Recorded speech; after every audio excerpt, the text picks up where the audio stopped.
Kotki police का रूपोश मुतादिद जराइम पेश अफराद के खिलाफ कार्रवाइयाँ जारी।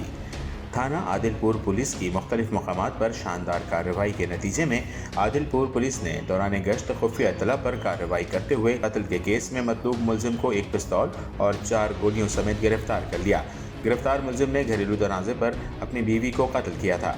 मुलजिम को असलहे समेत उसके खिलाफ सिंध आर्म्स एक्ट के तहत मुकदमा दर्ज कर लिया। दूसरी कार्रवाई के दौरान थाना आदिलपुर पुलिस ने दौरान स्नैप चेकिंग कार्रवाई करते हुए मुख्तलिफ केसेस में इश्तिहारी मुलजिम जो कि हुसैन बेली का रिहायशी है, गैर कानूनी असलहा और 3 गोलियों समेत गिरफ्तार कर लिया। जबकि आदिलपुर पुलिस ने तीसरी कार्रवाई दौरान गश्त खुफिया इत्तला पर कार्रवाई करते हुए एक और मुलजिम को गिरफ्तार कर लिया। पुलिस गिरफ्तार मुलजिमान के खिलाफ दफात लगाकर सिंध आर्म्स एक्ट के तहत मुकदमा दर्ज कर लिया है। मजीद तफ्तीश जारी है।